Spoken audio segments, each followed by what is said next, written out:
আপাতত বিহারের ওপরে একটা সার্কুলেশন বা ঘূর্ণাবর্ত হয়েছে, সেটা থাকলে জেনারেলি বিহারের ওপর যদি এরকম ধরনের ঘূর্ণাবর্ত থাকে তাহলে আমাদের নর্থ বেঙ্গলে মূলত যে হিমালয়ের সংলগ্ন যে জেলাগুলি রয়েছে এবং তরাই অঞ্চল, এই জায়গায় আমরা ভারী থেকে অতি ভারী বৃষ্টি পেয়ে থাকি। তো আগামী দুদিন এই জেলাগুলিতে ভারী থেকে অতি ভারী বৃষ্টির সম্ভাবনা রয়েছে। তার সঙ্গে মানে আগামী দুদিন মানে 23 এবং 24 তারিখ এবং 25-26 তারিখেও নর্থ বেঙ্গলের কয়েকটি জেলাতে ভারী বৃষ্টির সম্ভাবনা রয়েছে। 24-25 তারিখে একটু দক্ষিণের জেলাগুলি সাউথ দিনাজপুর, নর্থ দিনাজপুরেও এই সম্ভাবনাটা রয়েছে সেই সঙ্গে আর কি উপরের জেলাগুলির সঙ্গে। আর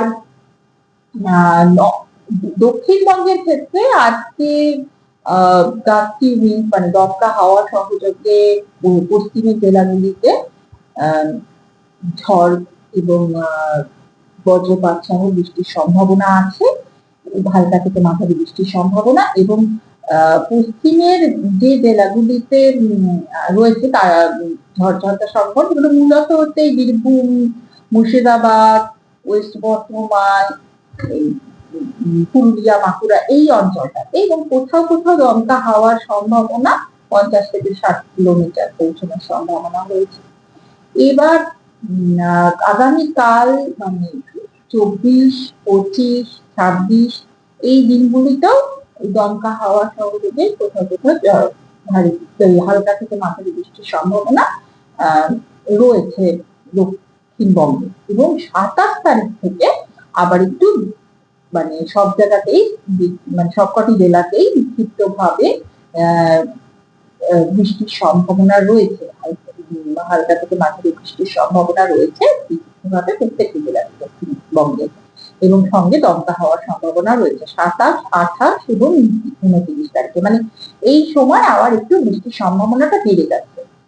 এবং তাপমাত্রাও যেহেতু 26 তারিখ পর্যন্ত খুবই আইসোলেটেড ভাবে বৃষ্টির সম্ভাবনা, তাপমাত্রায় যে একটা অস্বস্তিকর তাপমাত্রা মানে একটা আবহাওয়া রয়েছে, আমাদের শরীরে একটা অস্বস্তি হচ্ছে, এবং মূলত পশ্চিমের জেলাগুলিতে এই সম্ভাবনা মানে এই কষ্টটা বেশি রয়েছে।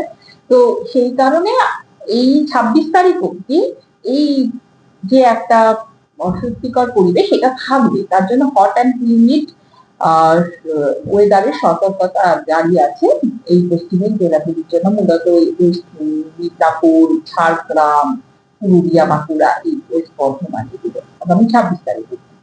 এরপর যেহেতু একটা আবার কিছুটা বৃষ্টির সম্ভাবনা বাড়ছে, তাপমাত্রাটা কিছুটা 2 থেকে 3 ডিগ্রি ফল করবে 26 তারিখের পর থেকে, মানে 27 তারিখ থেকে। আর এই সতর্কতাটা আমরা কন্টিনিউ করছি না, মানে আমরা 26 তারিখ অব্দি রাখছি।